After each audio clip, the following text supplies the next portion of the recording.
ಇವಾಗೆಲ್ಲರಿಗೂ ಕೂತು ಒಂದು ಪರಿಹಾರ ಮಾಡೋ ಥರದಲ್ಲಿ ಇವತ್ತು ನಾವು ಚರ್ಚೆ ನಡೆಸಿದ್ದೀವಿ. ಇವತ್ತೊಂದು ವಿಷಯ ಏನಂತಂದರೆ, ಕಳೆದ ಸರ್ಕಾರದಲ್ಲಿ ನಡೆದಂಥ ಹಗರಣಗಳನ್ನ ನಾವು ಹಗುರವಾಗಿ ಕೂಡ ತೊಗೊಳಕ್ಕಾಗೋದಿಲ್ಲ. ಇವತ್ತು ನಾವು ವೆಂಡರ್ಸ್ಗಾಗಿರ್ಬೋದು, ಅಲ್ಲಿದ್ದಂಥ ಸಣ್ಣ ಗುತ್ತಿಗೆದಾರಗಾಗಿರ್ಬೋದು ತೊಂದರೆ ಕೊಡೋಂಥ ಉದ್ದೇಶ ಯಾರ್ದೂ ಇಲ್ಲ. ಆದರೆ ಸರ್ಕಾರದ ಖಜಾನೆಗೆ ಆಗಿರ್ತಕ್ಕಂಥ ಖೋತ ಬಗ್ಗೆ ಕೂಡ ನಾವು ಒಂದು ಸಮಗ್ರವಾದಂಥ ತನಿಖೆ ನಡೆಸಬೇಕಾಗ್ತದೆ. ಆ ತನಿಖೆನ ಗಂಭೀರವಾಗಿ ನಡೆಸ್ತಾ ಇದ್ದೀವಿ. ಮಹೇಶ್ವರ ರಾವ್ ಅವರ ಸಮಿತಿ ಅದರ ಬಗ್ಗೆ ಕೂಲಂಕುಷವಾಗಿ 2018ರಿಂದ 2023ವರೆಗೂ ನಡೆದಂಥ ಎಲ್ಲ ಇವತ್ತೇನು ಟ್ರಾನ್ಸಾಕ್ಷನ್ಗಳಿವೆ ಅದೆಲ್ಲದ್ರ ಬಗ್ಗೆ ಕೂಡ ಗಮನ ಕೊಟ್ಕೊಂಡು ಪ್ರತಿಯೊಂದು ಫೈಲ್ನು ಕೂಡ ಪರಿಶೀಲನೆ ಮಾಡ್ತಾ ಇದ್ದಾರೆ. ಈಗಾಗಲೇ ಒಂದು 1000 ಫೈಲ್ಗಳಾಗಿದೆ, ಇನ್ನೂ ಒಂದು 2-3 ಸಾವಿರ ಫೈಲಷ್ಟು ಪರಿಶೀಲನೆ ಆಗಬೇಕಾಗಿದೆ.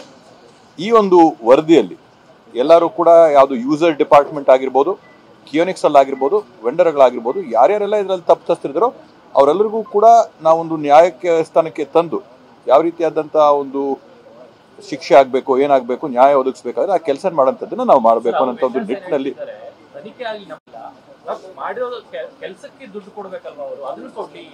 ಇವಾಗ ಮಾಡಿರೋ ತನಿಖೆಯಲ್ಲಿ ಇವತ್ತೇನಾಗಿದೆ, ಅಕೌಂಟೆಂಟ್ ಜನರಲ್ ಅವರ ವರದಿ ಪ್ರಕಾರ ಕೆಲವೊಂದು ಗುಡ್ಸಿನ ಪ್ರೊಕ್ಯೂರ್ಮೆಂಟ್ ಏನಾಗಿದೆ ಅದರಲ್ಲಿ ಪರ್ಸೆಂಟೇಜ್ ಆಫ್ ವೇರಿಯೇಷನ್ 30%ಇಂದ 300%ವರೆಗೂ ಆಗಿದೆ. ಅಂದರೆ 3 ಪಟ್ಟಿಗಿನ ಜಾಸ್ತಿ ಕೂಡ ಖರೀದಿ ಆಗಿದೆ, 30-40% ಹೆಚ್ಚಿನ ಒಂದು ಬೆಲೆಯಲ್ಲೂ ಖರೀದಿ ಆಗಿದೆ.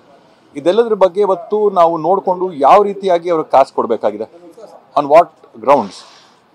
ಒಂದು ಕಾಂಟ್ರಾಕ್ಚುಲಿ ತಪ್ಪಾಗಿರ್ಬೋದು, ನೀವು ಕಾನೂನುಗಳು, ಕಾಯ್ದೆಗಳು, ಪ್ರೊಸೀಜರಲ್ ಫ್ಲಾ ಆಗಿರ್ಬೋದು, ಅದನ್ನು ಒಂದು ಕಡೆಗೆ ನಾವು ಬೀಳೋಣ ಅಂತಂದ್ರೂ ಕೂಡ ನೀವು ಹಣ ಕೊಡೋದ್ರಲ್ಲಿ, ಬೆಲೆ ಕೊಡೋದ್ರಲ್ಲಿ ಯಾವುದು ನಿಗದಿಪಡಿಸ್ಕೊಡ್ಬೇಕನ್ನೋದ್ರಲ್ಲಿ ಅದನ್ನು ಯಾವ ಥರ ತೀರ್ಮಾನ ಆಗಬೇಕಂತೇಳಿ ಇವತ್ತು ಕಮಿಟಿ ನಾವು ಕೊಡಬೇಕು. ಬಿಟ್ಟರೆ I cannot dictate what price I can give.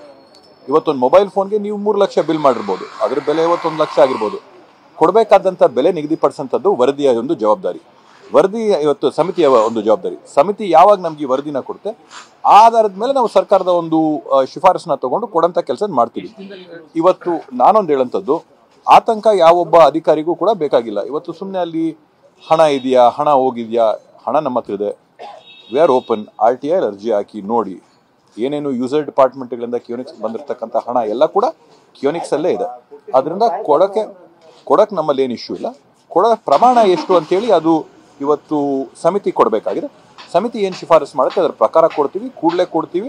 ನಮ್ಗೆ ಅವ್ರು ಕಾಸು ಇಟ್ಕೊಂಡು ನಮ್ಗೆ ಅದರಿಂದ ಏನು ಆಗಬೇಕಾಗೂ ಇಲ್ಲ ಸಂಸ್ಥೆ ಕಿಯೋನಿಕ್ಸ್ಗೆ. ಅದರಿಂದ ಶೀಘ್ರದಲ್ಲೇ ಅವ್ರಿಗೊಂದು ಪರಿಹಾರ ಕೊಡೋಂಥ ಕೆಲಸ ನಾವು ಮಾಡ್ತೀವಿ. ಇಲ್ಲ ಸಮಿತಿಗೆ ಡೆಡ್ಲೈನು ಹಾಕಿದ್ದು ಕೊಡ್ತೀವಿ ಅಂತ ನಾವು ಹೇಳಿದ್ವಿ. ಈಗಾಗಲೇ ಒಂದು ಮಾತು ಹೇಳ್ಬೇಕಂದ್ರೆ ಸುಮಾರು ಒಂದು 5 ಪ್ರಕರಣಗಳಲ್ಲಿ ಎಲ್ಲಿ ನಮಗೆ ಯಾವೊಂದು ರೀತಿಯಾದಂಥ ತೊಂದರೆಗಳು, ಒಡಕುಗಳು ಕಂಡು ಬಂದಿಲ್ಲ. ಸಮಿತಿ ಶಿಫಾರಸು ಮಾಡಿರ್ತಕ್ಕಂಥ ಬೆಲೆಗಳ ಮೇಲೆ 5 ಫೈಲ್ಗಳಿಗೆ ಈಗಾಗಲೇ ನಾವು ಹಣ ಬಿಡುಗಡೆ ಮಾಡಿದ್ದೀವಿ. ನಿನ್ನೆ ತಾನೇ ಇನ್ನೂ 6 ಗುತ್ತಿಗೆದಾರರು ಕೊಟ್ಟಿದ್ದೀವಿ. ಈ ರೀತಿಯಲ್ಲಿ ಹಂತವಾಗಿ ಯಾರ್ಯಾರು ಗುತ್ತಿಗೆದಾರರ ಮೇಲೆ ಯಾವೊಂದು ಆಪಾದನೆ ಕೂಡ ಇಲ್ಲ ಅಂತ ಹೊರಬರುತ್ತೋ ಅವರೆಲ್ಲರಿಗೂ ಕೂಡ ಪೇಮೆಂಟ್ ಕೊಡೋಂಥದ್ದನ್ನು ನಾವು ಮಾಡ್ತೀವಿ. ಇನ್ನು ಕೆಲವೊಂದು ವಿಷಯಗಳಲ್ಲಿ ಎಲ್ಲಿ ವೈಲೇಷನ್ಗಳಿವೆ ಅಲ್ಲಿ ನಾವು ಸರ್ಕಾರದ ಕಡೆಯಿಂದ ನಾವು ಅವರೊಂದು ಆದೇಶನ ಪಡ್ಕೊಂಡು ಬಂದು ಕೆಲಸ ಮಾಡಬೇಕಾಗುತ್ತೆ. ಅದನ್ನು ಕೂಡ ಮಾಡೋಂಥ ಕೆಲಸ ನಾವು ಮಾಡ್ತೀವಿ.